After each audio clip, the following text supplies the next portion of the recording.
UFO sightings, men in black, the frightening appearance of a mysterious creature, and a local tragedy that would reverberate into the heart of this nation. Hello, my name is Travis Shortt, and I'm going to lead you on an exploration into the unknown. Together we're going to examine the appearance of the Mothman and other seemingly inexplicable events that occurred in and around the town of Point Pleasant, West Virginia in the late 1960s. We're going to examine the lives that were immediately and forever altered by the appearance of this creature that would become known as the Mothman, and how this appearance affected the people and community of this typical American town.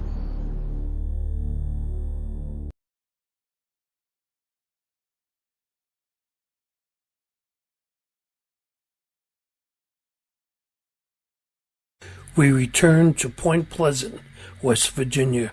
It's November 15th, 1966.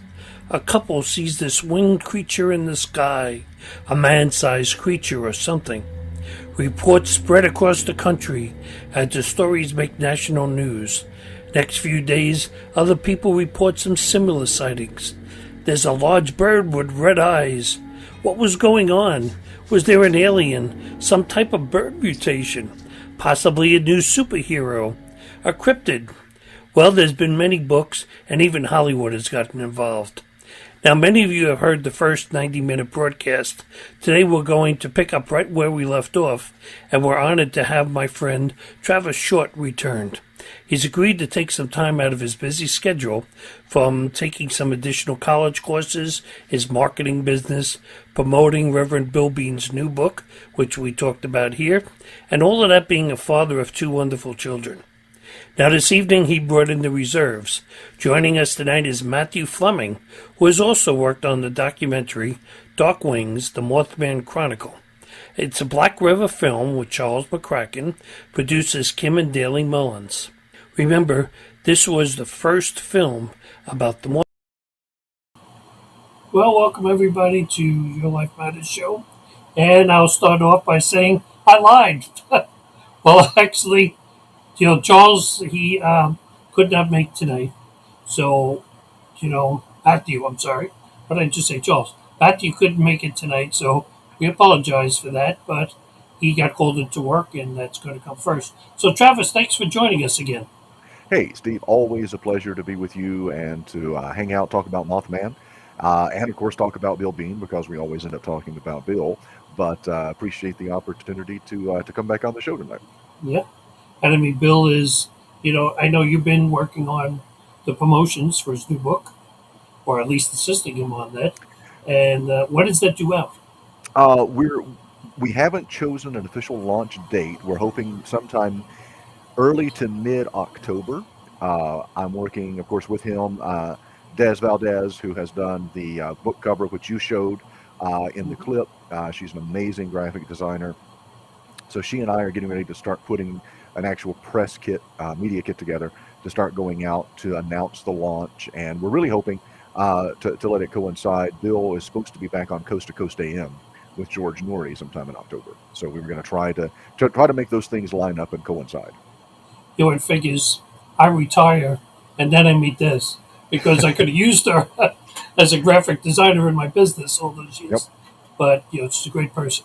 Anyway, if you haven't listened, I've been trying to promote it all week. Go back and listen to part 1 of the show. Part 1 told us a little bit about the Mothman, and I'm going to have Travis talk just slightly about, we're going to backstep, maybe one step back. But there's so much to cover tonight that I don't want to go too far back. I want to keep going forward. And I did my homework. Okay, I watched numerous interviews, and plenty of them with our friend Kev Baker. Yes. It's amazing watching that. And actually, probably the first time you even heard about me was during one of his shows when he was talking about the audio problem, yes, the video problem he had. So, the last time you were here, you told us you spoke to many of the witnesses for yes, the documentary that you made. Now, I'm curious, how did the witnesses describe what they saw? I mean, did they say what the Mothman really looked like? Was it man-like, bird-like? The majority of the eyewitnesses I would say almost 95%. Uh, Talked about a large humanoid, 7 to 9 feet tall, and the height would vary occasionally. It was always that 7 to 9 foot range. Um, and then red glowing eyes and a massive wingspan. Those were the three consistent characteristics when the eyewitnesses would start giving their description. Now, as I mentioned, height varied. Sometimes, 7, 8, 9 feet tall. Sometimes individuals would claim that it was gray or blackish in color. Linda Scarberry, the original first eyewitness from the TNT area, she claimed that what she saw was a tall man, muscular but thin, uh, with an ashen colored body and wings like angel wings and glowing red eyes. That was her description. So nothing at all like what is actually depicted in artwork. Even the statue there in Point Pleasant went a little more insectoid or reptilian than I would say humanoid.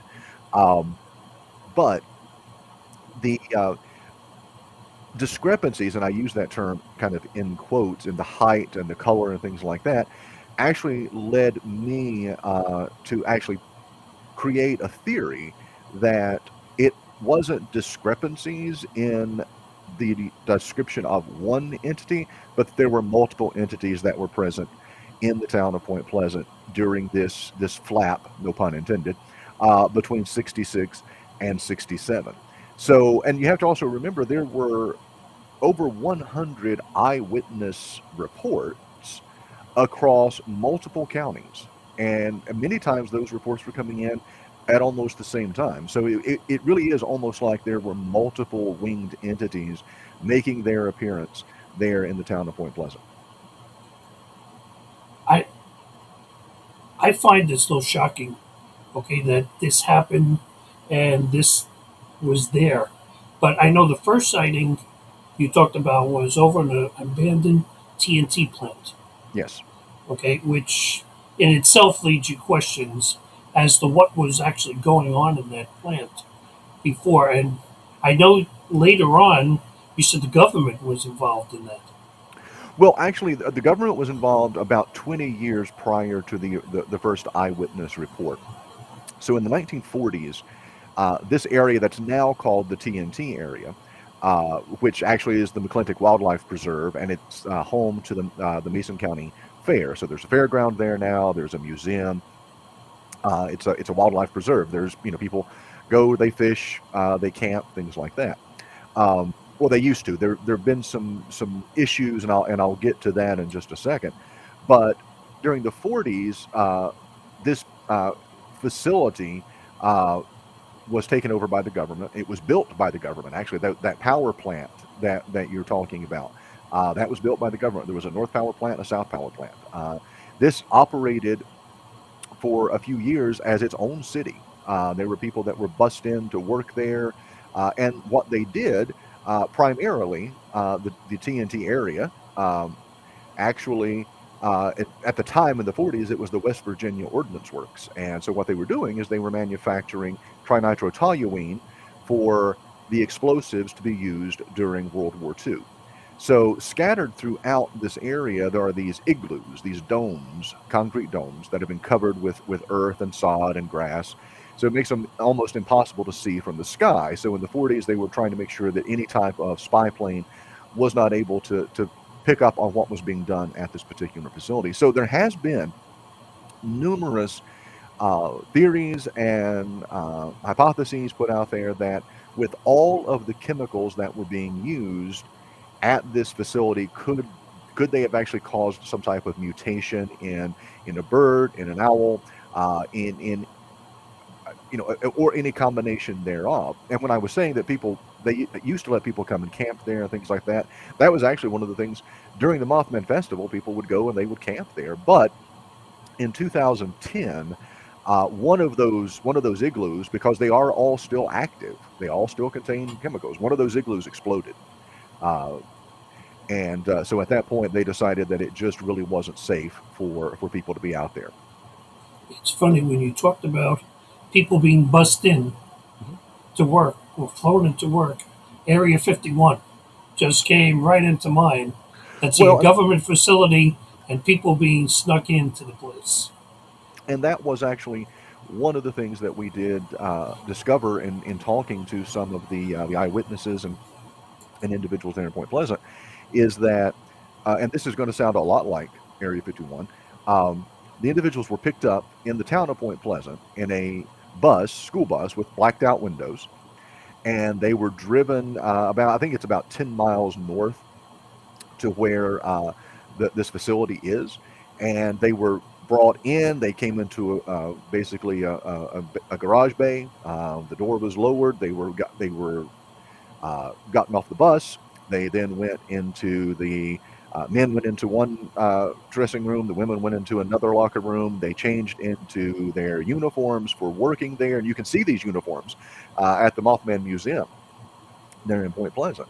But they would get on, change into their uniforms. They would be put on different buses and sent all over this facility to do their jobs, and then they would be picked up at the end of the day, changed back into their civilian clothes, back on the bus with blacked out windows, and they were taken home.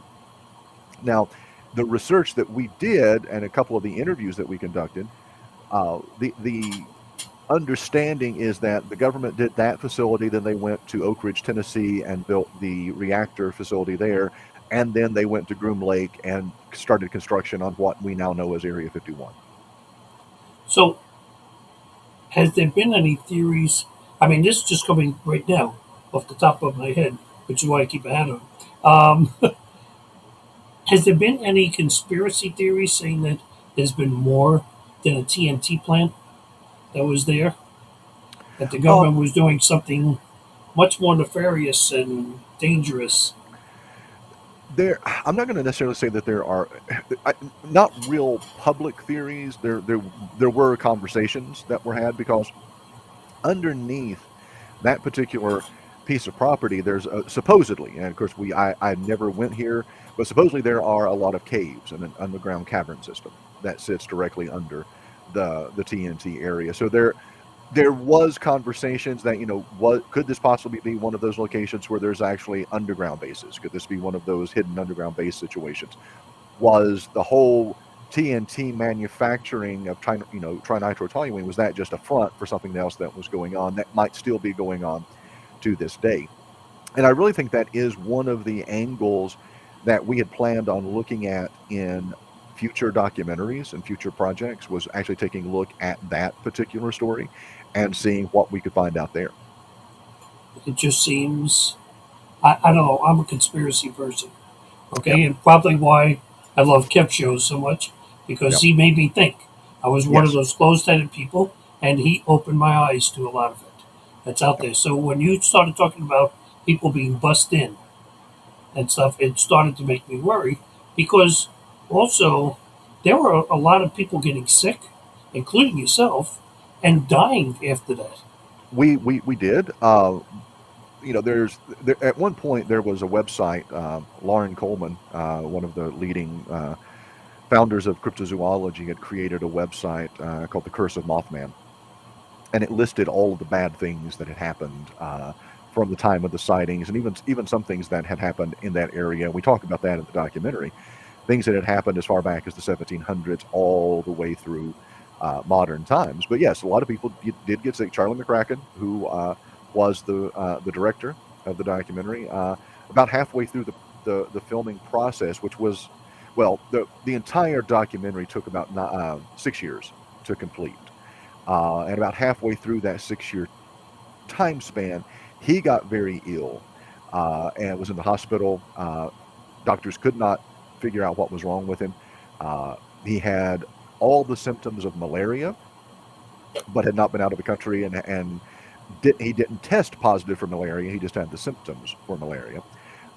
And he came very close to dying. His organs began shutting down, and miraculously he did recover. But now Charlie did pass away at the age of 52 in 2019. And then Matthew and I both have had some health problems that were kind of strange. and out of the ordinary for people our age and things like that. Both of us find now, but there definitely was that strong. Uh, I'm not going to say strong proof, but it definitely had that strong conspiracy angle that something, there was something that was making people sick and making people very ill. Do you think it was chemicals, maybe? Even Well, if it was legit, even if it was and they legit, would, yeah. there's a lot, and because even back in the early 2000s, there were some of those igloos that were open but empty, but you never really know what types of chemical traces there might still be in there. And we were in them a lot. We shot footage in them. We would take people up there and tour with us and show them the igloos as well. So it's definitely a possibility that we came into contact with some chemicals that we shouldn't have. And for that matter, too, with TNT, they could have been adding stuff to the Absolutely, TNT. Yeah. absolutely. Okay. For whatever reason, that look at all the stuff we found now with Agent Orange and all that other Hmm. stuff. So yeah, why couldn't it have been? I don't put it past our government at all. um, how many people did that you saw approximately pass after that was over? Because there was a number of people. What was like the total number of people that passed In that you saw? Well, the ones that we interviewed shortly after we premiered the documentary on, it would have been tonight, or but actually no, not tonight. It'd been last Thursday night because the festival took place last Thursday. It'd been this September 15th ish of 2009, and shortly thereafter, Linda Scarberry passed away. She was the original eyewitness. I got that phone call in 2011 was when she passed away. Like I said, Charlie has passed away. Those are the two right now off the top of my head that I know that we interviewed or we interacted with. And between 2009 and 2009, I'm sorry, 2010, 2011 and 2019, two of those died. Okay, now I'm going to get to the big question that I. This is the part that I like, and we had to pass over the last time. Okay, talk to us about the pregnant women and the men in black. Now, not Will Smith, because Right. any out there that are thinking Will Smith should be smacked. Oh, sorry for that. Okay, but tell us So about the Chris men in Rock black. thinks so too. Yes, I'm sure. Um, so this actually is part of what is mentioned in the Mothman Prophecies, John Keel's book, which I highly recommend. But I always caution people: do not think you're going to be sitting down and reading a book where all the chapters tie together, because it's not. It's more of a journal of things that were going on that Keel was interested in, and he found ways to make some connections to the Mothman sighting. And of course, in Point Pleasant, there were sightings of men in black. You had Mothman. There were UFO sightings. There was occult activity, supposed sacrifices, human sacrifices, animal sacrifices. There were animal mutilations, horse mutilations, dog mutilations. So all of this stuff was going on In this small here town. in this small town. Yeah. And then there were three, I'm sorry, four. There were four teenage girls, Scarberry being one of them, who was pregnant with uh, children that were later, fairly intelligent, even um, highly intelligent. But they, all of them, were being accosted by some degree by men in black, according to Kill's accounts. And it was interesting because what he Scarberry's the one specifically, because we did interview her about this in the documentary, in that Kill encouraged them to keep a gold crucifix near the children at all times to keep the men in black from bothering them, which I found to be very interesting. This is now the children that they were pregnant with Yes, and had the child. Okay, after the right. babies were born. Yes, Okay. they were the men in black were appearing in the houses almost as if by some supernatural means. And Scarberry even talks about in the interview that we do with her and in Kill's book that she saw this man in black, and she went to smoke to light a cigarette, and it was one of those things, she was doing the cigarette and witnessed the man in black at simultaneously. And as she lit the Zippo So, lighter, he disappeared in front of her and was gone. hmm.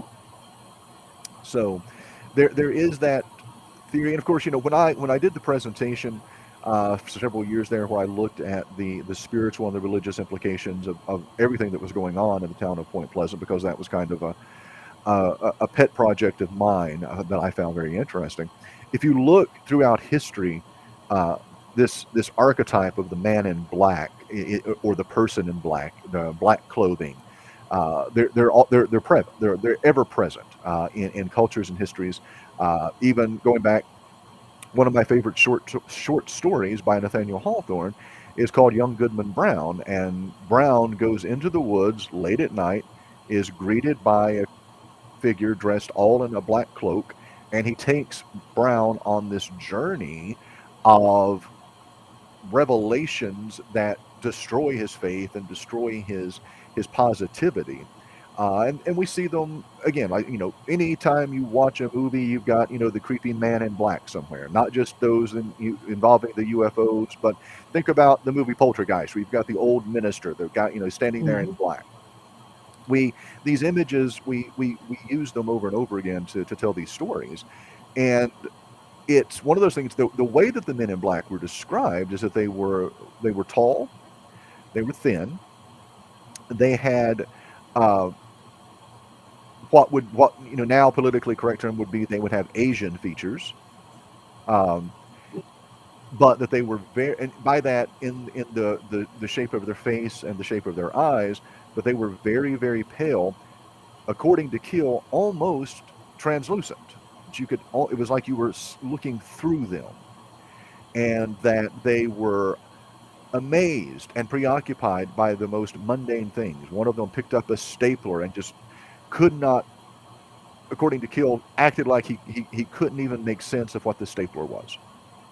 And they would speak in very stilted language, and they would use very, very very, very uh, odd terminology. They were fixated on time, and a phrase that they would use would be in time. They would be back in time. They couldn't talk about something right now because the time wasn't ready. So these very, very uh, cryptic types of conversations and things like that. So I was fascinated by that particular angle with the Men in Black, the crucifix, because again, a lot of what you're dealing with here is almost like vampire imagery. These creatures that are appearing inside, they're dressed in black, they don't like flames, they don't like crucifixes. So, what connection are we possibly making there in these descriptions and in these stories that Well, are associated with with the Mothman?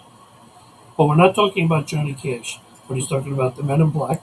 That's Just right. we don't want to tarnish you know, his thing there. But that sort of leads me on to. I was going to ask the question that's probably later on, but it's probably in a great place for it now. I know even in paranormal, we look at the dark shadow Hmm. as being the evil one for some reason. I mean, I don't. The shadow is a shadow, Right. but a lot of people think, "Gosh, there's I saw this black." We read the investigation I told you about Saturday. People talking about this dark shadow that moved across the room, and they were yelling about rebuking Jesus, and I rebuke you in the name of Jesus, I should say, and Yeah. stuff. And because something is black, I guess, as you said, Hollywood put Hmm. that in there. But yet, there's a lot of stories that go back in history about people that were in black. Now, why does it seem that these men in black show up all the time when there's some kind of alien type encounter. Well, and that's, and I think there's probably not one explanation for that. I think some of these are government agents. I think some of these are uh, extraterrestrial entities themselves. I think that, you know, it's really a combination of all of those things. Um, and I think that, as you mentioned, and we talked about this a little bit in the last show, because people talk about the red eyes of the Mothman, and, obviously the eyes must be evil because they're red. Well, those are constructs that we have created, and that Hollywood has created for us, and that we buy into. Um, there's nowhere, uh, and honestly, if you, I was going to say there's nowhere in the Bible even where it talks about demons with red eyes. There's not. But if you look at the description of uh, Jesus Christ in the book of Revelation, he is described as having eyes that were blazing with fire, that were blazing red. So what, I mean, what do we make of that in reference to red eyes being evil? And I want to try to stick just slightly away from religion yet. We will get to it That's because fine. there's a whole lot we could be talking about with that. But I want to go to two other things. One we touched on lightly last show, which was the Indian curse Yes. that for the area. Just bring people just slightly up to date. The possibility that this thing could have been something from the Indians, from the curse they put. Yeah. So Point Pleasant was originally an outpost settlement uh, called Fort Point Pleasant, and in the 1700s, actually, it has now been recognized by the Daughters of the American Revolution as the first battle for American independence in the 1774. And you have a chief, a Native American chief, a Shawnee chief, Chief Cornstalk, who, depending on which story you hear, and of course, when we look at history, we have to look at it through a lot of different uh, frames in order to try to figure out the truth here. But there's a couple of different stories about Cornstalk. The end result is that some say that he was living in peace with the settlers. Some say that he was actively involved in battling them. Um, One story says that he and his son were arrested and they were being tried for the murders of two other settlers. Regardless of which of those is the case, the end result is the same, and every historical account has the same ending, and that is that as he died, Cornstalk placed a curse on the grounds, excuse me, so that they would never find peace.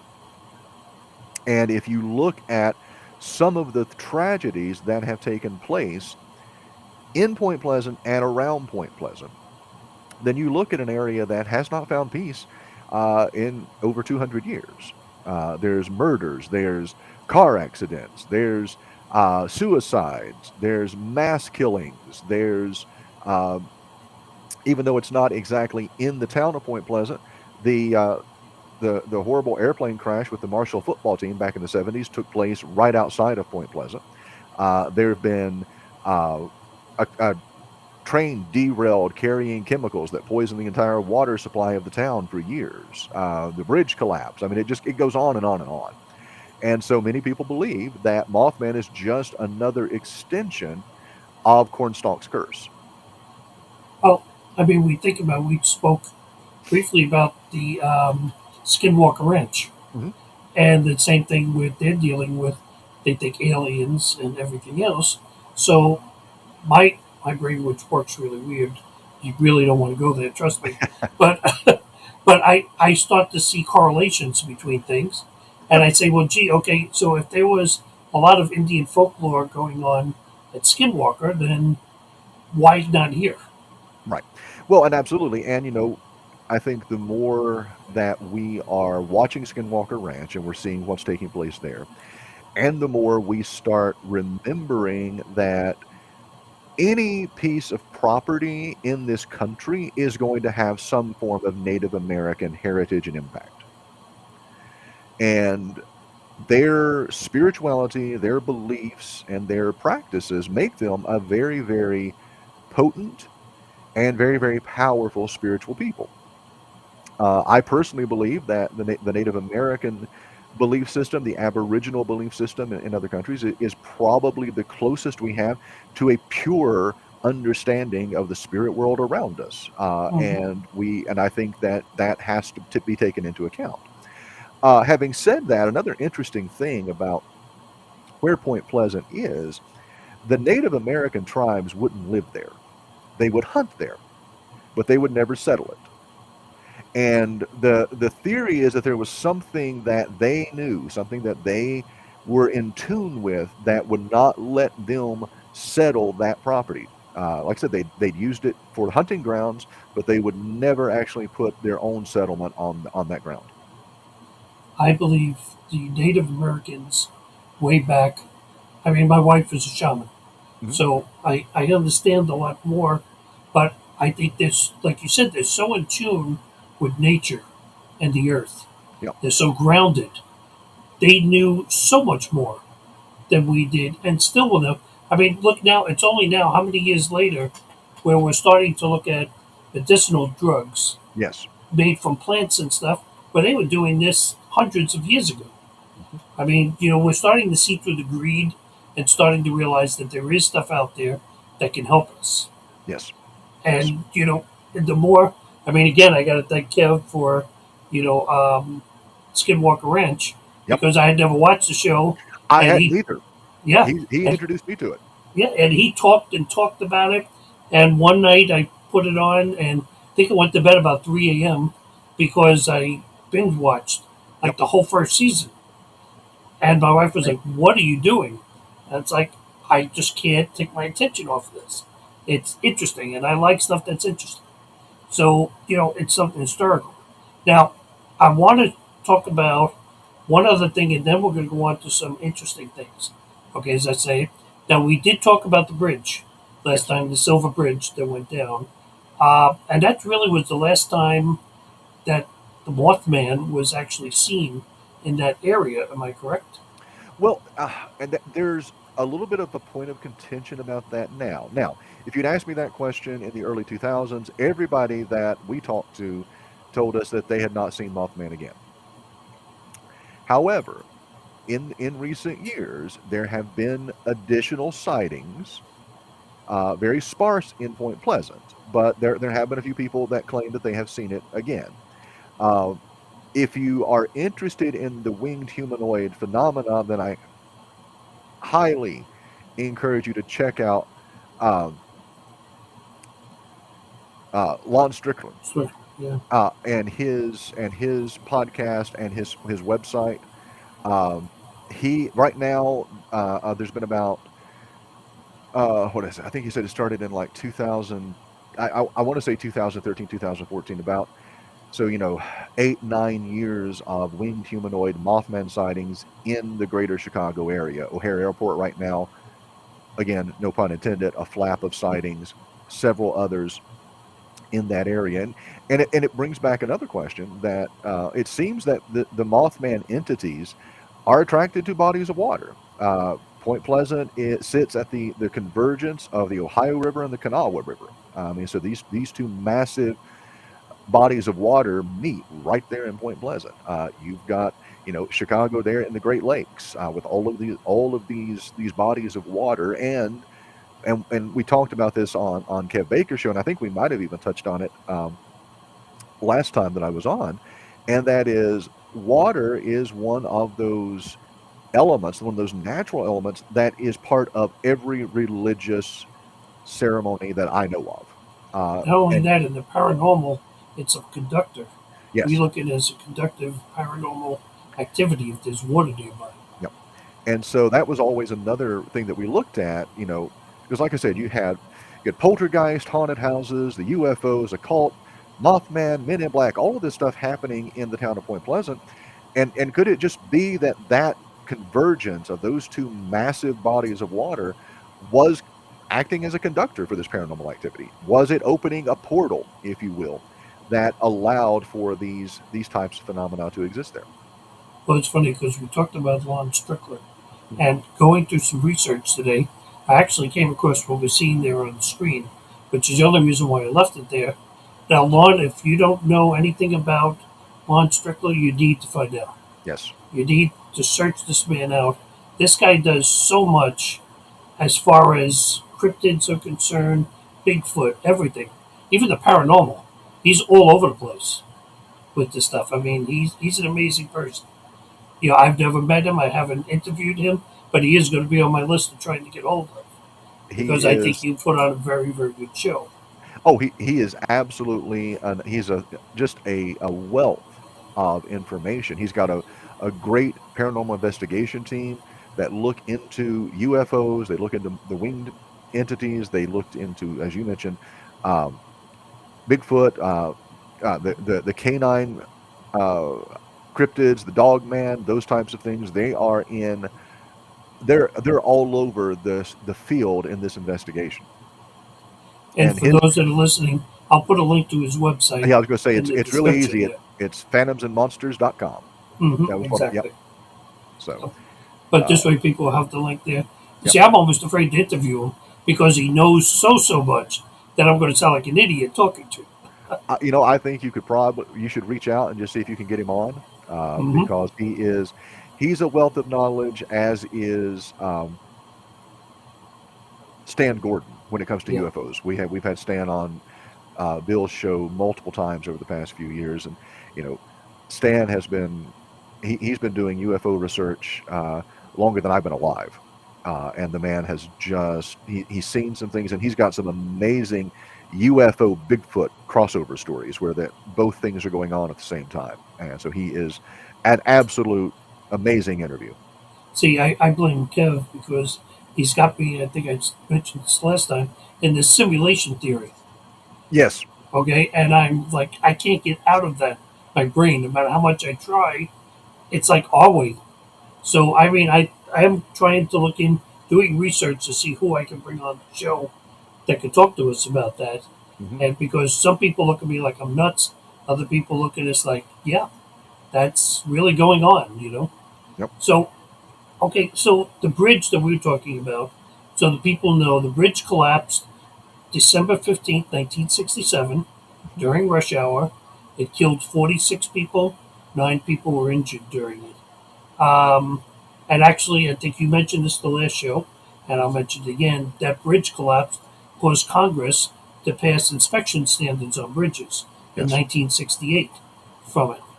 Now, the Mothman was supposedly seen right before the bridge collapsed. Am I correct? There were two things that were supposedly seen before the bridge collapsed. One was Mothman sitting on the bridge. The other was the day before the bridge collapsed. People saw what they have described as men in black suits and black hats underneath the bridge, uh, like they were investigating, inspecting, or something. So those two things have led people to believe that this was not an accident. Now I gave the official report during the last show that it was a hairline fracture in and basically a manufacturing defect that after 40 some years of traffic back and forth across the Ohio River, it got to be too much. There were too many cars stuck on the bridge. The traffic lights stopped on both ends of the bridge. They were both at red. It was bumper to bumper traffic. It was, as you said, December 15th. The weather was cold. Cars were full of people and Christmas presents and things like that. And eyewitnesses report hearing what they can only describe as a sonic boom. And then they say the bridge began to undulate like a snake. Mm-hmm. And then it So collapsed. snap, yeah. It snapped and collapsed and dumped all of those cars and all of those people in the Ohio River. Now, if you can imagine if that was today, that sonic boom, all the conspiracy theories, Oh yeah. oh, it was blown up, okay? Right. They did this, I mean, they're still doing it with the World Trade Center. They're Yes. still saying it was blown up and stuff. And I don't know. You don't know. I mean, none of us know really what went on. But correct me if I'm wrong. That's not the first time the stories that you spoke to the people that you interviewed, that's not the first time that the Mothman was seen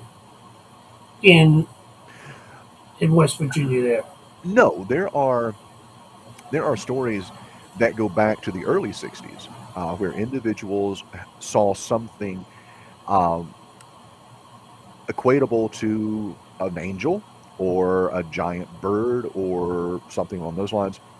There was a story of a mother and her son. They were walking on the farm, and the son saw what he described as an angel in the barn, and then it was gone. Um, there was another eyewitness that we talked to when we were putting the documentary film together, and he had seen. He was driving on the road there outside of Point Pleasant, looked over and saw this massive. He said it massive bird or a man with wings, and he just started levitating up in the air, and then he started flapping the wings and flew off. Linda Scarberry had another encounter with Mothman, sitting on the eave of her house, looking into her bedroom window.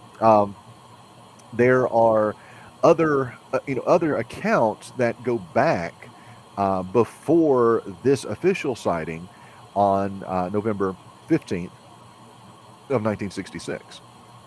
you see, I know that back in 1966, there were two grave diggers who were digging in a Yeah. cemetery that Yes. also saw this black figure fly overhead while they Yes. were digging a grave. If that doesn't scare the bejesus out of you, Yeah. I'm not sure what would. Okay. And there was a missionary, and it's funny, hadn't even thought about this particular story for a while, and I would have to go back into the notes. But there was a missionary from Point Pleasant, yeah, that's where he had been born and raised, serving in Africa in the mission field, and he woke up one night to a Mothman entity at the foot of his bed, not knowing about the sightings going on in Point Pleasant. But so there was that tie there as well. Then, like I said, Chicago right now, Wise County, Texas had a huge bunch of sightings back in the early 2000s. That's actually, we were watching that very closely because there was a lot of speculations. There were some natural disasters going on. I don't know if you remember back in 2004, 2005, maybe 2006, massive forest fires in Wise County, Texas. I mean, they just Mm-hmm. could not get them under control. It was destroying, acre upon acre upon acre. So we were looking at, were the Mothman sightings, were they a harbinger? Were they leading people up to this particular tragedy? And then, of course, Wise County, Texas, is home to Aurora, Texas, and Aurora, Texas, is one of the first UFO crashes in U.S. history. 50 years before Roswell took place in 1897. So, Well, uh, again, go ahead. Mothman sightings there, UFOs, natural tragedies, a lot of the same things that we saw in Point Pleasant. I'd like to look at the fact that we haven't seen a major tragedy like the bridge collapse in association with Mothman in recent years. And Lon and I were talking on a show. I'm hoping that that's not what we're seeing ramp up there in the Chicago area, especially around the airport. Well, there's a lot of stuff that goes on in Chicago. I've been Yeah, there twice, and I'm finished. I don't need to return there again.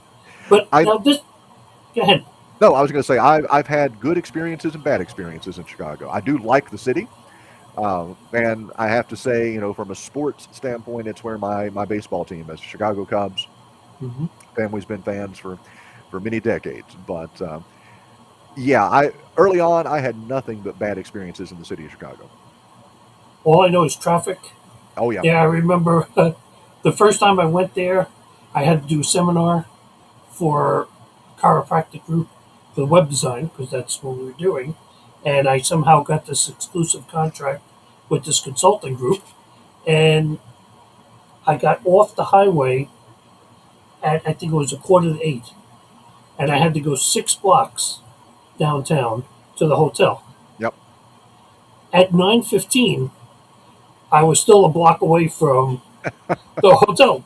Okay, and I'm a New Yorker. Okay, I can cut anybody off if there's a quarter of an inch, like a right. dime space. I'll be in there, and I still couldn't get around the traffic that was down there. So And then of course just to buy a bagel and a cup of coffee cost me like $11.50 Yeah, back then, and it's like a bagel. I I thank know. God I didn't ask for cream cheese on it. Okay, it, it would have cost me more money. But I want to go to $1 billion question in all of this. Okay, and it's a long question. Okay. What do you think the Mothman is? Now, do you think it's some kind of monster that warns us of impending doom? Now, Matt, who was supposed to be on the show today, Matthew Flemming, I know, from what I understand, he thought it was a cryptoid approach, mutation from chemicals in He the did. area. What? And I think he took some photos too of that, if I'm correct. No, we never got photos of anything there as Okay, far as Mothman. Now, Matt did get some amazing photos at a location that was haunted that we went into. We had okay, mists and some ectoplasmic residue that we got in the photographs. What I was going to say, he does have a bunch of photographs. He's the one that kept was documenting from a photographic standpoint everything that we were doing with the documentary. So I'm actually, and he actually messaged me just a few minutes ago. He apologized. He really wanted to be here. He hopes we'll do another show where he can come on and maybe he can bring some of the images where yeah, we definitely. behind the scenes stuff when we were working and shooting, and then like I said, some of the locations that we did scouting and all of that. So, but Matt did when we went in. He had a very, as I said, his background was environmental science. He's very methodical.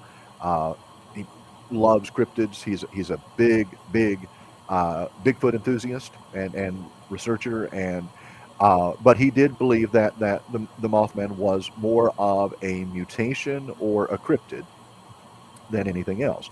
Charlie McCracken would never, which it makes sense. Charlie was agnostic across the board anyway, so he would never commit to any one theory. Um, and I think I might have said this on the first show.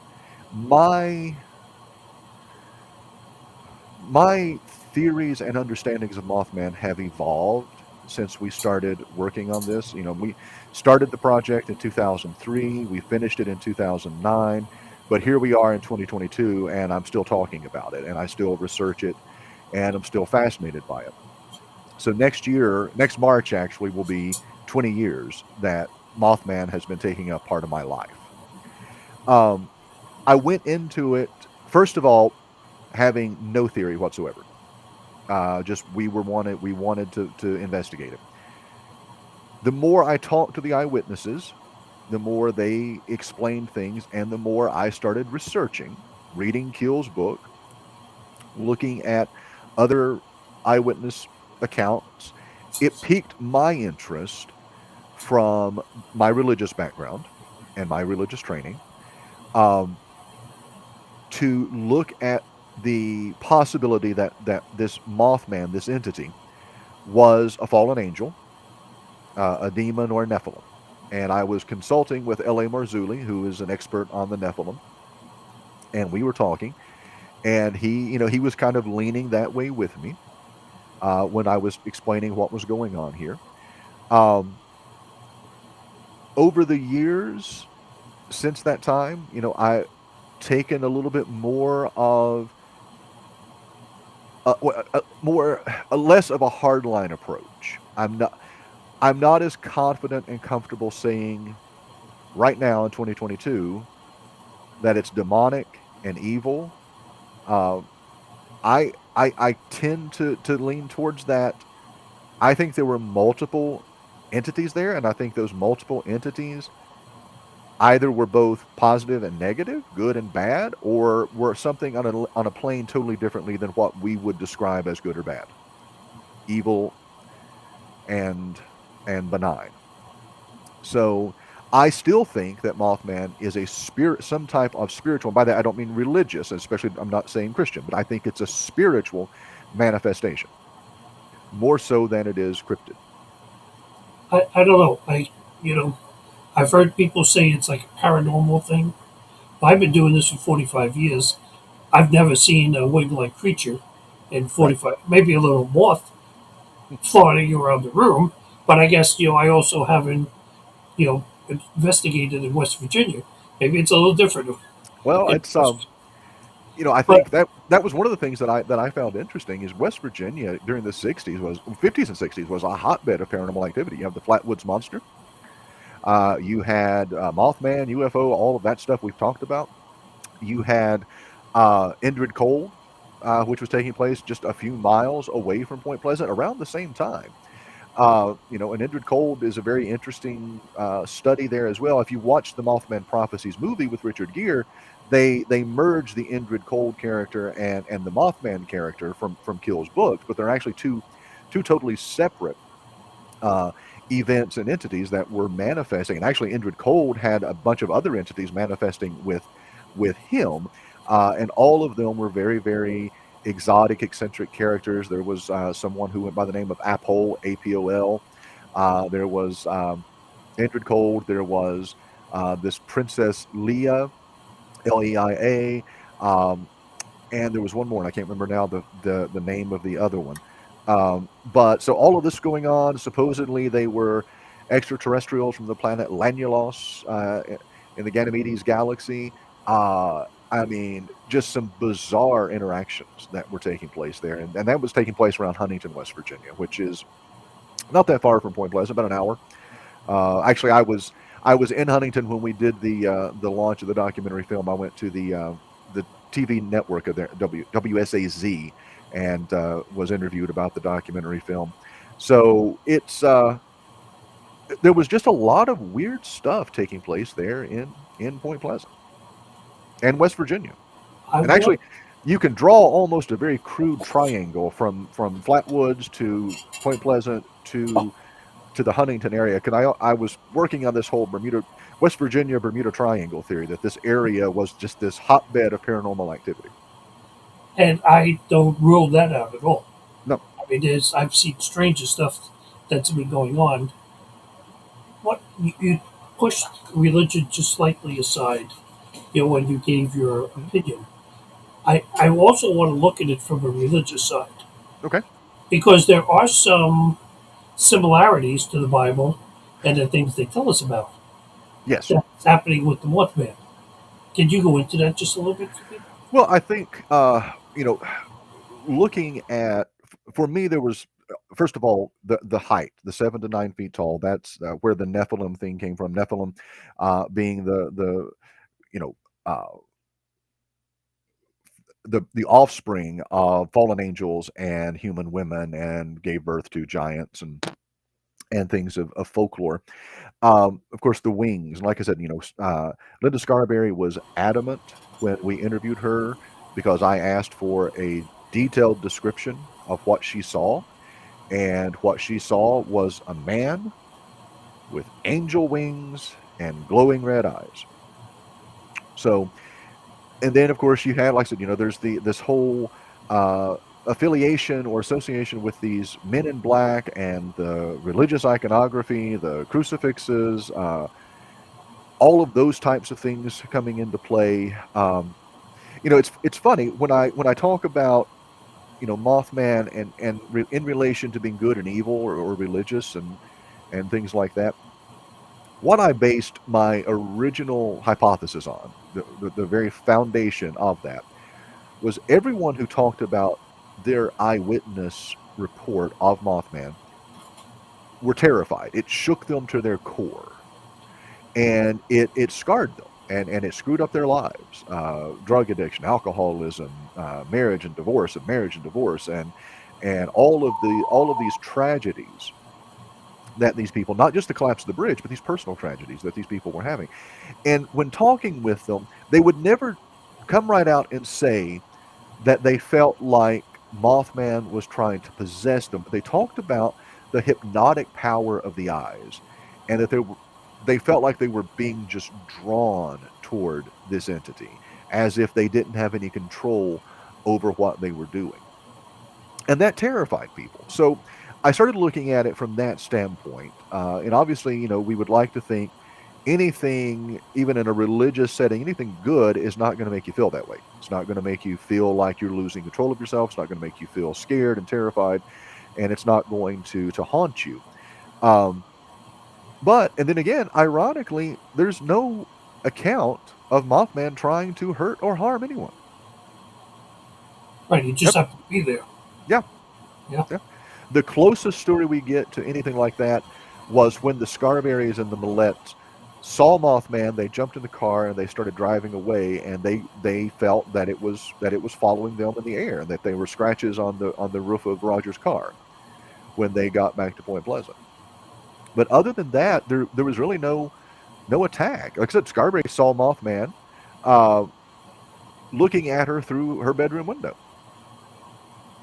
Now you said earlier, and it's sticking in the back of my head, excuse me, that there was a lot of satanic activity that There was even going on in that area.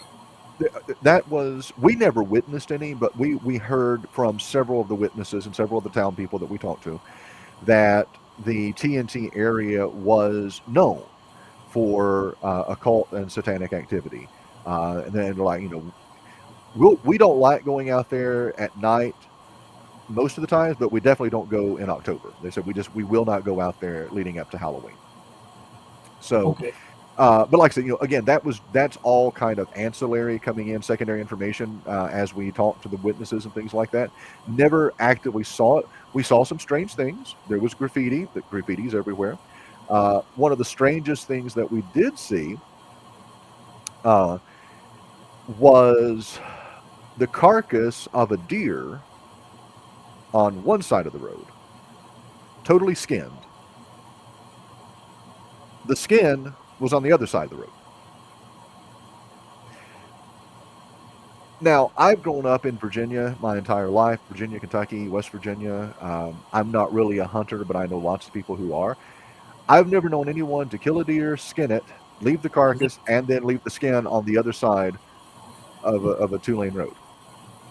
Yeah, there was some ritual. Something For was going on. that. Yeah, something was going on. I So, mean, we how did, much it jumped out of its skin. right, Like it's, exactly. So, I mean, so that was an experience. Charlie and Matthew and I had an experience in the TNT area one day. Middle of the day, August, hot, air conditioning was on. Matthew was driving. He had an S10 Chevy Blazer, two door, black. He was driving. Charlie was in the passenger seat. I was in the back seat. We're in the TNT area. And the reason that the teenagers were out there back in the '60s is it's the only straight stretch of road in West Virginia, at least Point Pleasant. So they would go drag race. So this stretch of road uh, runs, kind of like the entire width of the TNT. You come to a T intersection, you can turn right, you can go left. We're at the intersection. We're sitting there, like I said, windows are rolled up, air conditioners going. We're talking, and then we hear this god awful, ungodly sound. It was like a, the roar of a lion and the screeching of a bird and someone screaming, and it literally shook the windows in the Blazer. And I mean, hair stood up on the back of our necks. We all three just kind of looked at each other like, what the hell did we just hear? And then rolled the windows down, turned the car off just to see if we could hear it again. Didn't hear it again. But I say that to say it's very similar to what people claim a Sasquatch or a Bigfoot sounds like. Just this horrible, horrible growl, scream, yell, howl, all of these things rolled up into one. So we did have some interesting experiences, but as far as witnessing anything really up from an occult standpoint, we did not. Now, when we were at the mental asylum, we did experience some things there. That was one of the most active locations I've ever been in. Doors opening and closing by themselves, footsteps, the sounds of children laughing, the sounds of someone screaming. I mean, cold spots that were noticeable by like 30 and 40 degrees. You could be walking into a room and hit a cold spot, and you could step literally right out of it and be back in the ambient room temperature. So just a lot of weird things there. Shadow people, we did experience some shadow people, and actually that location, that mental asylum is where I do believe that something very negative attached itself to me, which caused me a lot of personal problems in the years between 2003 and 2016. I always say, see, my wife Jen, being the psychic medium, one of the things she always talks about is how you need to protect yourself before we Yes. go to an investigation. And you need to ground yourself. You envision like as she makes us do it, envision like a dome Yeah. going over your head, and that like a tree root digging deep into the ground, because then you're grounded at that point, and really nothing can follow you. Not to Yeah. say if something wants you that they're not going to come and get you anyway, Right. Right. but And they're not going to attach itself at that location. yeah. Well, and it's funny because even on paranormal investigation team TV shows now, there is a lot of talk about that self protection when you're there. Wasn't a lot of that conversation going on, not among the people that I knew back in the early 2000s. Nobody talked about it. You went, you investigated, and there was residual. We would, sometimes things would come back with us, and hospitals, mental hospitals, any places of great pain like that are going to have such negative energy that's still there, whether it's demonic, whether it's just anger. And this particular facility had a very nasty, nasty legacy. It had been a mental asylum. It had also been an orphanage. One of the doctors was performing unsanctioned ice pick lobotomies on the kids. They were dying. They were burying them on the property in unmarked graves. I mean, just a lot of nasty stuff that was going on at this facility. So, like I said, a lot of stuff that went on there that was, and in this place, you could walk in there with your tape recorder, your cell phone, and a camera fully charged, and within 2 minutes, the battery would be dead. Had an experience many times where we would turn one on, walk out of the room, and you could hear us walk out of the room, and then click. That was it. Yep. Yeah, nothing else, and the battery was dead. Yep. It So yeah, happened there numerous actually times. was a place, and it's not in existence anymore, and it's something else, and I don't want to get in trouble for talking about it, but there was a place that same thing. Yep. It greeted you at the door when you came in the door. You felt it the moment you came in the front door. Well, and this place is no longer in existence either. And not only is it no longer in existence, you can't even tell on this piece of property that something was there. Used to be there. And we saw that firsthand. We were there in 2008 for the festival. It was still there. 2009, when we went back for the festival, the piece of property looked pristine. There, Wow. how when a building gets destroyed, there's still that footprint in the Right. Yeah. where To it had get something. stood. Yeah. No, nothing in this field that would lead you to ever think that anything had been there. See, now you're really close to the old South Pittsburgh Hospital, Okay. which is down in Tennessee, right by Virginia, all those states right there. Yep. That's another one of those places which we plan on going back to, hopefully soon, where we were outside the place and we were already seeing things going on inside the places. Same, Faces in the window, everything. yeah. Same thing at this location. Yeah. We could see there was somebody they called the Gray Man. We saw him in the window. You could hear voices. Like I said, I mean, we were walking down the hall and the doors would just start opening and closing by themselves. Um, and like I said, electronic magnetic interference. Batteries draining. Um, we were in there, and there was nothing. There was no infrastructure power wise. This thing was empty, had Right. been empty for years. There were no power lines even running on the property. There was nothing. But we would be in there with walkie talkies, and the channels would just start changing, just rolling through static and noise, and it was an extremely active location. There was at the other place I was telling you about. There was a room that people said they saw a TV playing and the light on inside. I mean, like 12 neighbors. We used to show up and they used to like put the lawn chairs out. I Yeah. mean, you actually told me we'd have to sign autographs at a certain point. Actually, well, those guys are back because we were the only ones that were allowed in there. We knew the owners and we went there 7, 8 times. We actually did my ghost story based on that location Okay. as well. But no matter what it was, who was in there running out, the gentleman who was filming, his name was Steve, from my ghost story, doing the B-roll. We'd be sitting in a room, and he'd say, "Okay, the count of three, I want you to act like you just heard something, type of thing."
Okay, guys, if you can still hear me, Steve's having some technical problems on his end.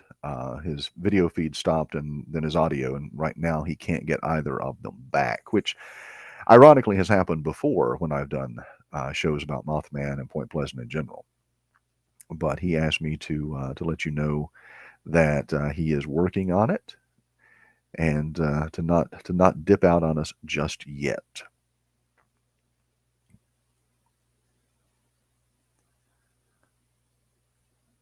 But so yeah, lots of interesting things that took place there in Point Pleasant.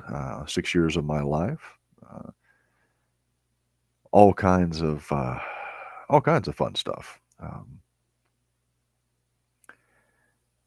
Do a whole book on that, whole show on just Point Pleasant and all the weird stuff. So much of my daughter, when she turned 16, wanted me to. That's all she wanted for her 16th birthday. She wanted me to take her and her squad to Point Pleasant to trape around and follow Dad's footsteps. So we went up and spent 2 days, uh, toured the area again. Not everywhere. There are certain places I still wouldn't take them, but drove out to the TNT area, let them look around there. Went to get the Mothman Pizza, which, by the way, if you get into Point Pleasant Village Pizza, the Mothman Pizza is to die for. Absolutely delicious. And plan on going back up very soon, actually. Really wanted to get up this year for the festival, but as Steve was saying, I'm an idiot and chose to enroll in graduate school. So I'm on location in Tennessee 4 days a week, taking grad classes, hopefully getting finished up in 2 years without going crazy or killing myself or dying in the process. But it is so that kind of put a damper on going this year. So I was looking. There's a couple of comments over here from the audience. Carl says it's not that different than an animal's eyes, just that the limited light gets refracted back, and that's interesting because we have talked about that. We looked at that extensively for the recreations and talking to the eyewitnesses, and they were adamant that it was not light reflecting or being refracted, but the eyes actually were glowing from within red. And but we did look at that. Um, Carl also says that they binge watched Skinwalker. Yep, I did. I binge watched the first season and then picked it up and watched it a couple of episodes a time each time. And then Roy says it is a demon, and again, I'm not disagreeing with that, Roy, but like I said, my theories have evolved a little bit. It could be angels and demons, could be Nephilim, could be any number of things. I think taking place there. I think we can't lump all of the sightings into one category, which I did try to do. And I think looking at it from a different perspective and trying to be more objective and more open-minded, which we were in the documentary film, because we made no estimations or guesses. We let the audience, or the eyewitnesses rather, tell their story. So much so the interviews were not edited or cut, so they're all long form interviews, all one take, very much like a 60-minute. The way 60 Minutes used to do things, which is we sit down with the one interview and there's no cutting back and forth, there's no edit, it is just one conversation from beginning to end. So you're hearing directly from the eyewitness mouth what they saw. I may build on what they answered me and ask something else, but it's them recounting for us what they experienced and what they saw. So we really wanted to give it as much of a journalistic backing as we possibly could. Again, to the point that a lot of eyewitnesses would not give their story because they wanted to be paid. And our stance was, if we pay you for your story, even though it is your story, then the credibility can later be questioned, because maybe I paid you to say what I wanted to hear, or I paid you to say exactly what you said. That way, we brought into it some journalistic integrity by not wanting to allow people to be swayed by the promise of money. Hey, guess who's back? I guess the host has to come back at some point. There, I apologize for that, folks. I actually had to reboot my entire PC to be able to come back into this. Like I said, this has happened numerous times. I've been talking to Bill Bean just about Mothman before, and there would be all kinds of cell phone problems, or he could hear me, but I couldn't hear him. It's just, you actually did a show. It was a 2-hour show with the guy from Australia. The entire second hour of that show did not record. See, and I had that problem with Kev, Yep. where it was recording, but it suddenly became something like 150 gigabytes, Yep. the size of the show. At that point, it almost crashed his computer. Mm-hmm. And in all honesty, I swear, this is not planned, okay, because I wouldn't get out of my own show. Okay, in the middle of a show, I usually don't do that. And good thing is the thing was frozen, because you couldn't see my face panicking. Okay, what the heck do I do next? Okay, I can't get out of it. I tried turning my thing on and off, and I was still there. Well, okay, so that actually is pretty interesting, because I was going to go down to my feelings on what the Mothman is, and correct me anywhere where I go wrong on that, because I really need to be steered in the proper direction. Okay.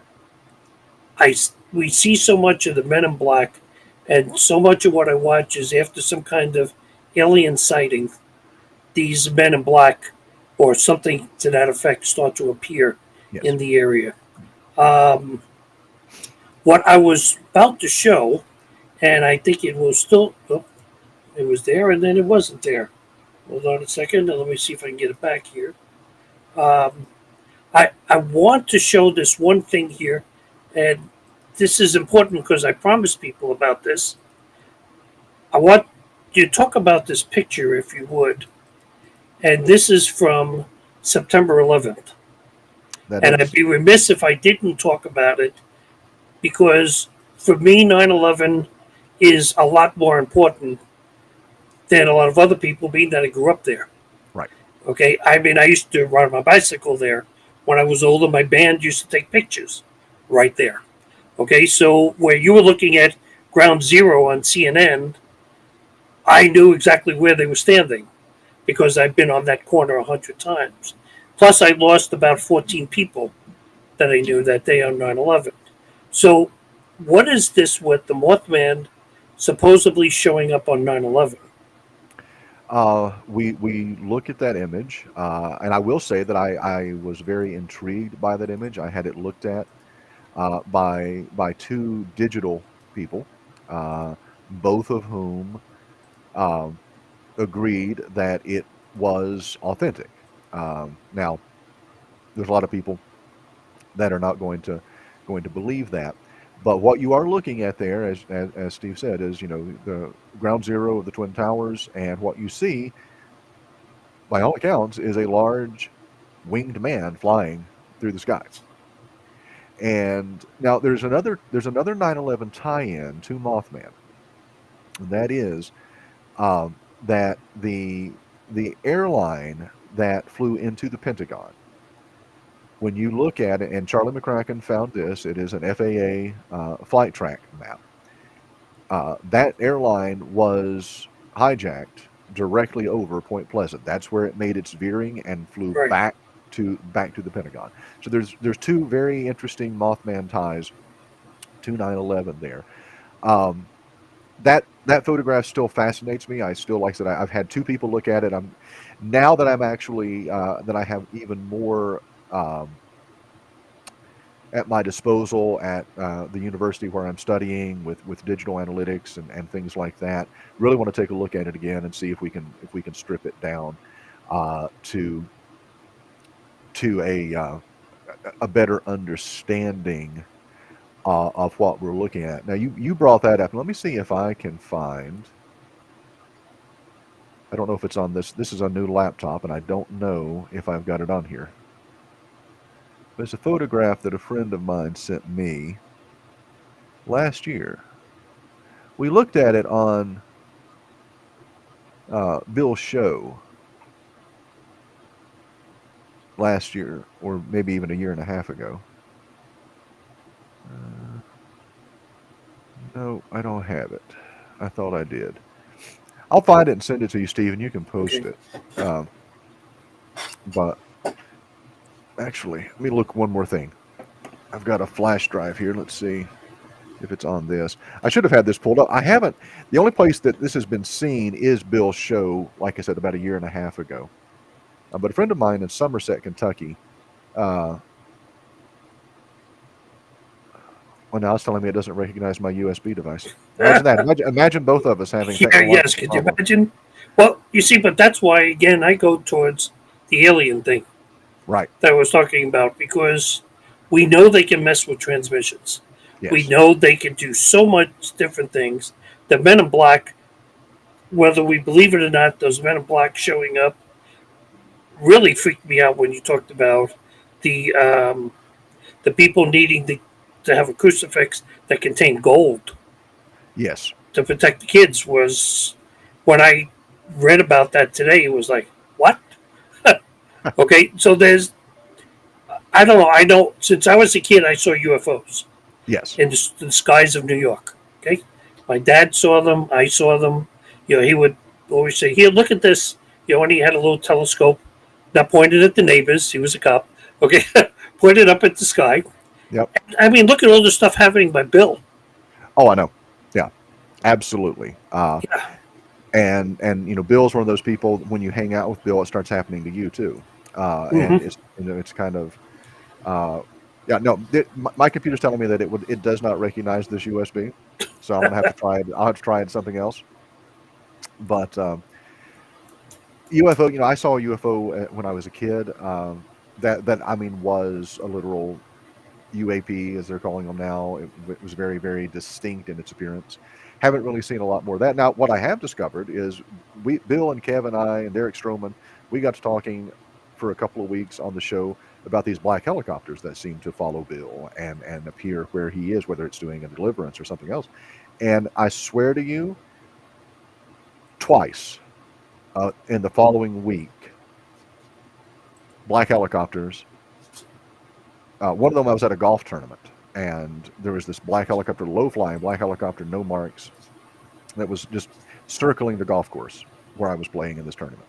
And then the other time was just around the city of London, Kentucky, where I was living at the time.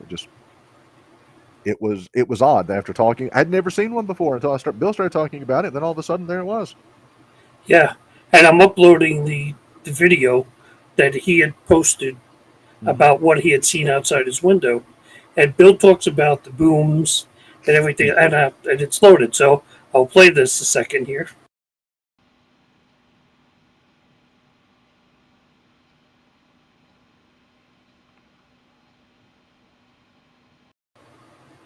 Now, if I'm not mistaken, Bill said that was just a little clip of what he filmed outside his window. It was. Yeah, he showed that on the show the other night. Mm-hmm. Yep. And then Des had her own show, or her own, that she decided to show and share with us as well. Very similar. Yeah. So, I mean, something, just my feeling, something else is out there. Yes. Is the Mothman causing it? I'm not sure I would want to say that. I would think more that it knows it's about to happen. If the story of the men in black being under the bridge the day prior to its collapse, I mean, heck, I could actually take all of this and what we're talking about and moving towards the storyline. Are we living in a simulation? Right. Because in the simulation, they can create all of this. Mm-hmm. You know, and looking back at, I personally think the government had a little more secretive things that was going on at that abandoned TNT plant. Very possible. I don't think it was just straight TNT. I think there may have been some other stuff being mixed in that TNT for whatever use they were going to use it in. You know, against war or something like that. Something was there. Could it be that they were protecting us from getting too close, or the original couple that saw it and that went there, could they have been warning them to stay away from that? Right. And not hang out there? And not hang out there. Yep. It is very possible. I just sent you an image on Messenger. I don't know if you can Okay, access yeah, it. I don't have it up. Yeah.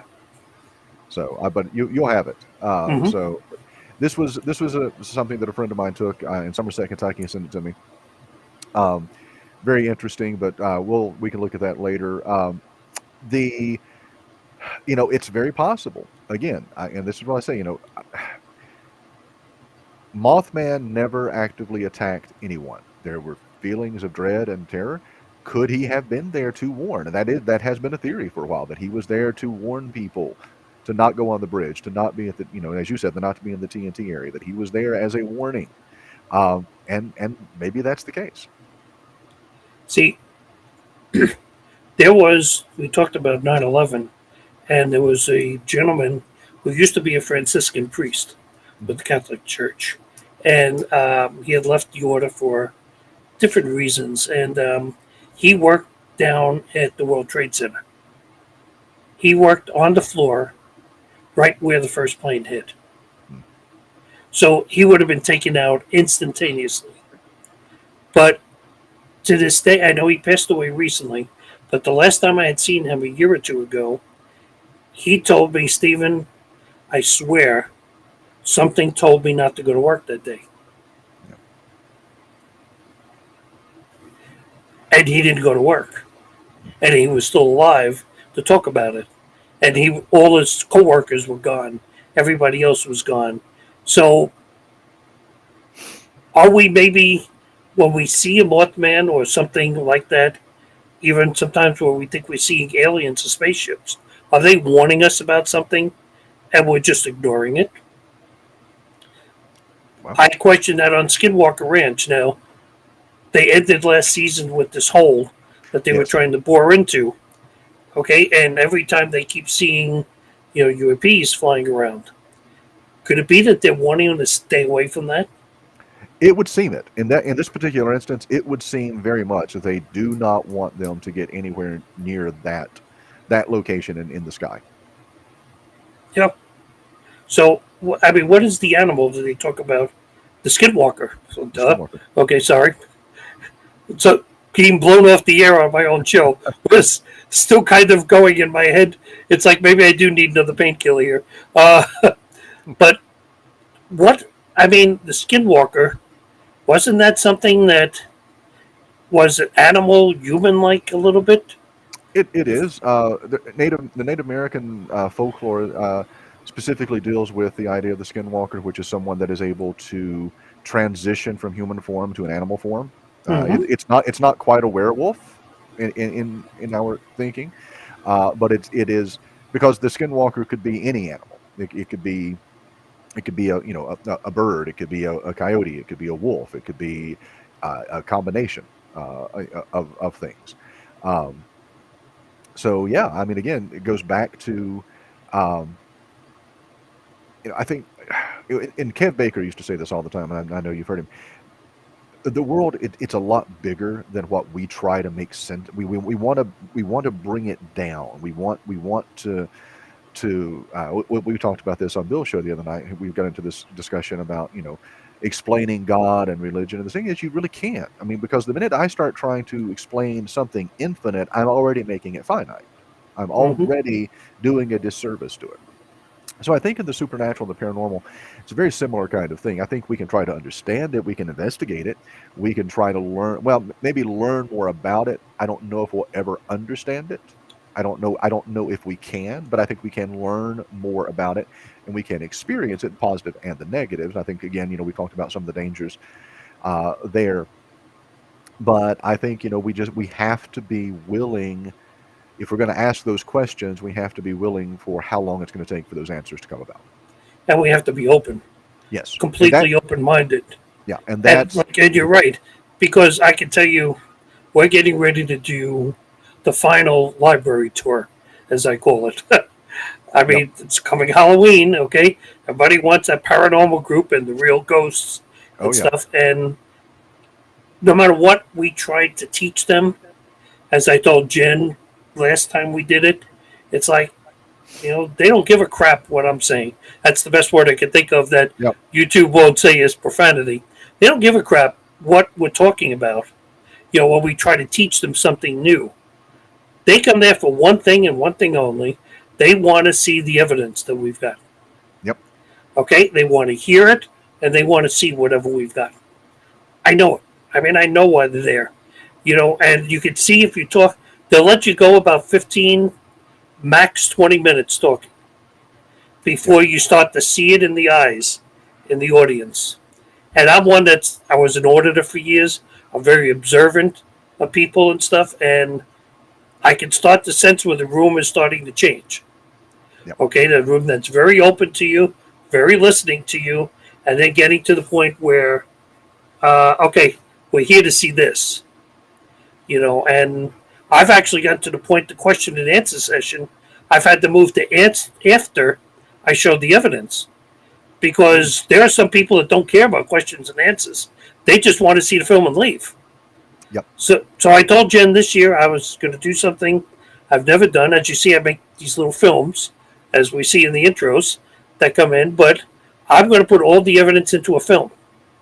I'm tired of talking about it. I mean, I've talked about some of the evidence I've picked up for the last 15 years. yep, With the Mothman, sometimes it can get to you, oh gosh, here I go again. yep, I don't want to do it again. So I'm going to make it into a film.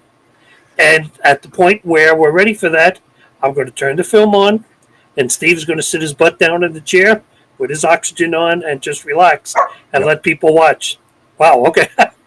I thought that was coming from my dogs for a second. And No, that's mine. yep. Well, I always call it, she's not there right now, but every once in a while she sneaks in. It's called Podcat. I've Oh, renamed her. I've seen Podcat in the background. Yes, a couple of times. She Yep. always makes an appearance at every podcast that I do.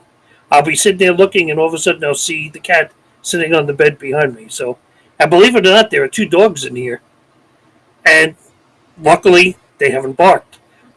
Any show that I've done so far, they haven't barked. So, I've Well, been lucky. he's I think we probably maxed out his time about going OUT. I'll have to spell it, but otherwise he'll bark again. But Mm-hmm. I had him for 6 months before he ever barked. He never. I didn't even know if he could. and then once he found his voice, he doesn't shut up. Well, if he could lend it to me, as you notice, one of the things my voice is going. I was telling Jim today that thank God for the recorded openings, Yes, because even during that, I got to do that 2 or 3 times to get through a long sentence sometimes, and that's to me right now. Nothing else is scary, but I'm starting to see that happening, and I'm starting to get a little scared from it. But God has a plan, and I'm going to absolutely. follow what God's plan is for me, and that's the way we're going to go. Now, I do want to have you back. We will have Matthew He yes, on he this, he's interested in coming on, and he's got next like I said, time. he's got a totally different perspective than what I do, and it's a Yeah, perspective because that I hasn't been discussed in a long time. right, and I want to go different with it. We've now heard the story, Yes. and we now heard the related stories with Chicago. We've heard it with 9/11, and there's probably a bunch of others. I'm going to end with this one question, Bud. Do you still think this is going on and just not being reported In Point Pleasant, anywhere? uh, like I said, I've heard a few rumblings that there's sightings again in Point Pleasant. Now, I'm going to toss out a theory there. Depending on what understanding we come to with Mothman, uh, those sightings might just be because every year now there's a festival that honors him and Mm-hmm. those sightings, and maybe just that many people getting together, talking about Mothman, talking about sightings, are causing that manifestation uh, again to happen. The whole tulpa mentality, if you've got that many people focusing on it, could that be what's happening? Like I said, you've got Chicago right now. Chicago really is Chicago was, I think Wisconsin is in there as well. There's in the Midwest area. Strickler's got this. I try to share them every time I see them, but I mean he's got a map of the U.S. where all of these sightings are taking place of Mothman. And like I said, the thing is, we're hearing about the sightings, but we're not hearing about any type of Major aftermath, tragedy. major tragedy. Right. That's what we're not hearing right now. And then again, but you go back and look. I said, there even before the '66 eyewitness account, there's at least a handful of accounts in Point Pleasant. So you're looking at a good 6 year window there when there were sightings, But no but they mass weren't tragedy. no tragedy, but they weren't mass sightings. It was, I mean, a mom and her son out on the farm who chose not to report it to the police or anything like that at the time. These all came into play after the '66 sightings. People's like, well, yeah, we saw something, we've seen this, we've seen that. Um, and there are others. I reference a lot of times. Nick Redfern has a book, and it outlines a story about what was dubbed the Batman of Houston, Texas, in the 1950s, and then he's got a sighting from Vietnam with two U.S. soldiers that claim they saw a, a winged female flying overhead in the jungles while they were stationed there. So there are other stories. We just don't talk about them a whole lot because everybody fixates on the Mothman and the Point Pleasant sightings and things like that. But there are other sightings throughout not just U.S. history, but throughout the world and through various cultures. Well, one of the things I learned living in this town, Westport, there's only like 3,600 people here that live in the town. I remember Jen and I was having lunch one day in the local diner, and there's always in these places that big table where Oh yeah, the farmers and the good old boys get together, have a cup of coffee, maybe eat lunch and stuff like that. And I was new, obviously, why my voice doesn't sound like I come from Indiana. That accent just doesn't have that right twang for that. So when we first came here, a lot of people didn't know who we were.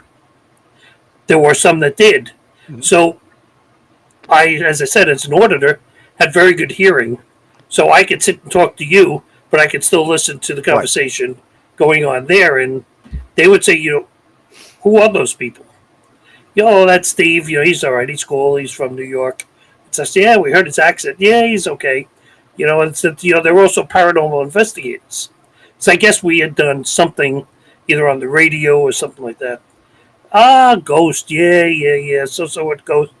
But then the story started. Yep. and the voices came down a notch.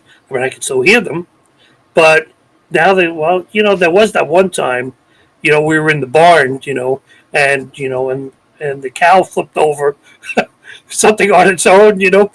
But no, that was just that. I thought I was losing my mind that day. But I mean, these things are out there. So when I hear the story that on the farm that the people weren't talking about it before Mm-hmm. then, I get it because people look at you like Yep. there's a little something wrong with you. Absolutely. Yeah. Absolutely. I mean, I remember I met Grant from Ghost Hunters. Yeah. Okay, and was at some event in Kentucky, believe it or not, in Lexington they have there.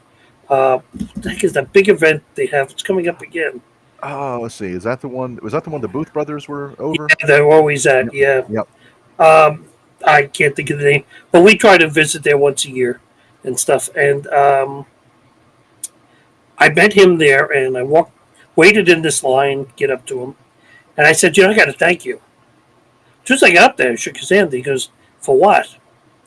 I was like, "Well, I can do this now because I've been doing it for so long, but not be looked at as that nerd anymore in the corner that talk to spirits, and against the wall. Even my wife, for that matter, was a psychic medium that's not looked at as ooh, Right. she's got the devil flying behind her, So I thanked him for that, and I remember his response was, he said, "Well, you should have been me so many years ago as a plumber."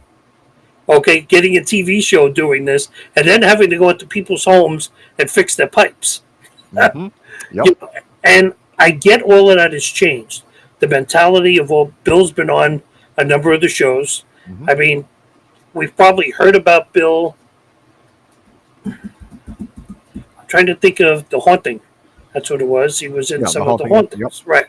And then we saw his book, and we interviewed him about his book. That's what Bill Like Matter show is about.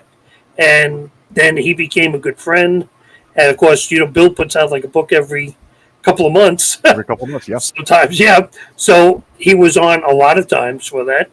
And people's feelings are no longer, oh, that religious nut. Yeah. People are starting to listen. I mean, I even watching his numbers on his show, the spiritual warrior. Mm-hmm. I see it. Well, when I go to watch it, I can't watch it live because something's going on usually when he's on live. But I'll go back and watch it the next night because everything's on, Fire Stick for me. So I'll go back and watch the show, but I watch the numbers. Mm-hmm. Whereas he used to have 22, 23 people. He's over 200 now. Yeah. And growing. Yes. Yes. So, and if he's like me, where he's put himself on Anchor, which puts it on a number of different things. Yep. It might show only 35 people watching here, but then Anchor's in all these other places, I get about another 100, 125 out there. Right. So it starts to grow after a while. And a lot of people, when I said we were going to do this show, part 2, were like, yes, we want to see this. Okay, so it's still a hot topic on it. And Travis, I want to have you back, and we are going to get Matthew back, and we're going to, now we've told the story. Yep. Now let's hear the story that's not told, and let's talk straight about the documentary the next time. Sounds good.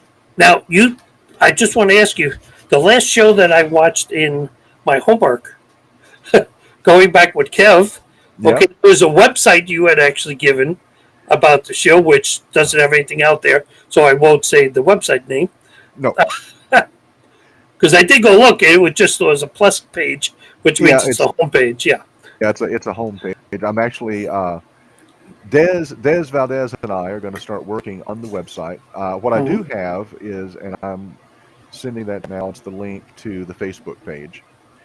And it's just facebook.com/Darkwings Mothman. What I do on this page is I share Lon Strickler stuff. I'll share this when this goes live, so people can watch it there. There's photos. There's some of the original photographs. There's some original video footage from the documentary. The stuff that I did when I took my daughter and her friends up there. There's some pictures there. Some things posted. some stories, things like that. And if folks have their own Mothman experience that they would like to submit, then I will be more than happy to read it and look at it. See, the episode I watched the other day had your daughter on it. You had Oh, just okay. come back from there, and Yes. she came on and was talking about her experience with the Mothman and her dad that was always on TV or some kind of radio show talking about it, which actually gave me a good laugh Yeah. because oh gosh, she's doing that again. Oh yeah. She See, used to crack me up. She would sit with her friends and they would Google my name and pull up all of those interviews and all of the stuff that we had done. And she's really big into the supernatural and the paranormal. And that's what I was going to say. I mean, you're right. I mean, I have, in the past couple of years, I have booked paranormal investigation teams for departments of tourism. Lee Allen and his wife Hattie and Jim Wilson and their team there out of Cincinnati, Paravisions Paranormal. I had them in London, Kentucky, the Laurel County Tourism. They wanted them to come and do a show, talk about their findings, do ghost hunts. I just booked them again for Prestonsburg, Kentucky, Floyd County. The city of Prestonsburg Tourism has got them. It's already sold out. We're doing it October 22nd. It's already sold out. Um, but it's not just normal, it's also commercialized now. People can make money doing these types of ghost hunting 101, and this is the equipment that you use, and we're going to take you on this trip and come with us to investigate and things like that. So it has become mainstream. The college where my ex-wife teaches right now, they every couple of semesters they offer a course on cryptozoology. yeah. Um, See, I stay far away from anything that has to do with profit because if there's profit set up on there, it always leaves it open. They're doing this because, Absolutely. and even the investigation I got called for that we're going to do next week, a preliminary investigation for. They're both the last two we've done is how much you charge, Yeah. Yeah. and it's like we don't. That's our ministry. I've always called that. It's our ministry. That's just I can't think of any other word because I always think back to what would Jesus do. Yeah. If someone's calling me and they got a problem in their house and they need help, I'm not going to say no. Right. I can't say no. I have to be there and help them somehow. So, Well, I was going to say, and let me clarify, Bill, Lee and Patty do not charge for their investigation either, but tourism is who's bringing them. So tourism is charging, and then actually what Lee and Patty will be doing is they're going to be turning around and making a donation back to the nonprofit that's overseeing some things there, which is how that all works. see, I always tell them when we do the libraries, if you like what you saw here today, and you think we should have been charging for this, donate the money to the library. Yeah. The library needs your help. They can buy a bunch of new books, everything else with the money. And I'm going to leave you with a story.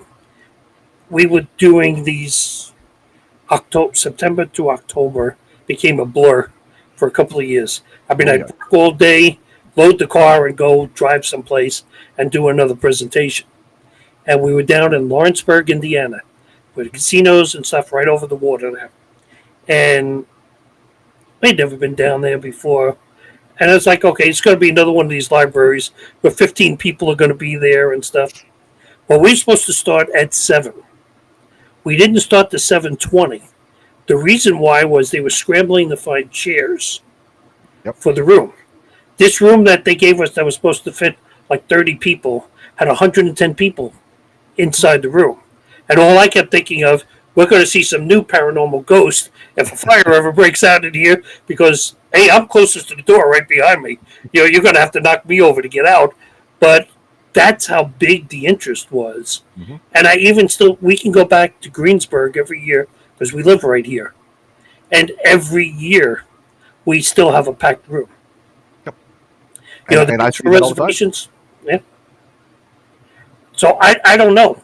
Like I told people at Poachtown this weekend, to the non-con event, it's like come down because you're always talking about you love going to haunted houses. It's a haunted school. Yep. Really haunted school. I could do a whole show, and actually we did for somebody else. We did a whole podcast on Poachtown and some of the evidence we found there. I've investigated there about 26, 27 times. Wow. And I've never walked out of there saying, well, this kind of bit tonight. Okay, did nothing. No, every single time I walk out of it, now what? Okay, what just happened tonight? Okay, while we were there. So it's great. So I want to end up here because it's 9:45 now. But we'll have you back on there and we'll talk about it. And next week, I just want to let people know we have Eric Davis is going to be with us, or I should say, Dr. Eric Davis. In Indianapolis, he runs a Life Recovery Center, and he has a book out. And please don't ask me what the name of the book is right at the second, because my brain is still on. I keep watching myself there to make sure I don't freeze again, and know that I won't finish the show off. But he's going to be talking about recovery, how to deal with people who are addicts, how to get them help, the things you shouldn't do that's going to alienate them from you as well. So it should be a really, and I know Eric and his brother Adam is my chiropractor. He was also part of our paranormal group for a number of years as well. So he's really straight shooter guy.